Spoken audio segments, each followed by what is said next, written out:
Le Saint-Esprit, source d'eau vive, est une fontaine jaillissante en chaque chrétien. Nul ne doit craindre la sécheresse. La promesse est explicite. Vous n'aurez jamais soif. Allez-vous à des réunions de réveil avec une cruche espérant seulement remporter chez vous une provision suffisante jusqu'à la prochaine réunion? Mais vous attendant bien à ce que votre provision diminue de jour en jour, jusqu'à ce que, souffrant d'une soif impérieuse, vous ayez l'occasion de renouveler votre provision. Pourquoi ne pas échanger la cruche pour la source? Une vie remplie de l'esprit est une vie de plénitude et de parfait contentement.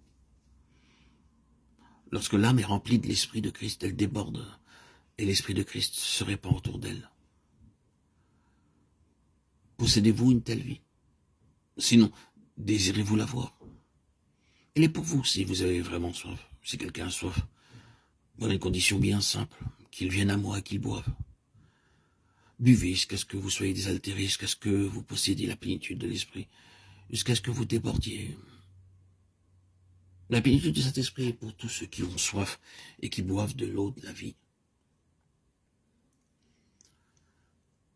Recevez une puissance, le Saint-Esprit survenant sur vous, et vous serez mes témoins à Jérusalem, dans toute la Judée, dans la Samarie, jusqu'aux extrémités de la terre. Acte 1:8. De même que le Seigneur confia à ses disciples une tâche surnaturelle, il promit de leur communiquer une puissance surnaturelle. Toute puissance appartient à Christ, mais il nous la communique par le Saint-Esprit. Avez-vous cette puissance? Là où l'Esprit est dans sa plénitude, il se manifeste en puissance. Seule cette puissance peut transformer un chrétien charnel en un chrétien spirituel. Le jour de la Pentecôte, les apôtres furent remplis de l'Esprit. Et en comparant leur vie avant et après cet événement, on s'aperçoit d'une transformation radicale.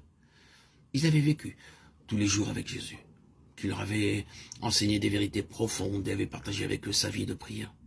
Pendant 3 ans, ils avaient vécu sous le charme de sa personnalité, constaté leur échec, la jalousie, l'ambition, l'égoïsme, l'orgueil, la lâcheté, la volonté propre, la recherche du moi, se font jour en eux. En un mot, la défaite se produit sur toute la ligne, rien n'est changé. Mais par le Saint-Esprit, le moi fut détrôné et Christ prit sa place. L'intelligence des choses spirituelles, la pureté, la passion des âmes, la prière, la puissance, la persécution et la louange. Ils connurent leur Sauveur et s'approprièrent ces vérités profondes du salut. Ce fut le résultat de toute cette transformation en eux. Le Saint-Esprit était en action. Il œuvrait en chacun d'eux. Ils devinrent alors des hommes au cœur pur. L'orgueil fut remplacé par l'humilité, l'égoïsme par l'amour, la lâcheté par le courage, la mondanité par la spiritualité. Dans leur cœur rassasié et renouvelé fut allumé un désir passionné de conduire d'autres âmes au Sauveur. Cette mission les obligea à chercher Dieu dans la prière, laquelle devint une source de joie et une occupation constante. La prière libéra la puissance et par leur cœur purifié des fleuves d'eau vive coulèrent vers Jérusalem, Samarie et jusqu'aux extrémités du monde.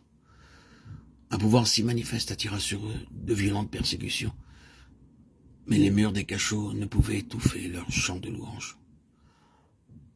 La Pentecôte avait transformé ces chrétiens charnels en chrétiens spirituels.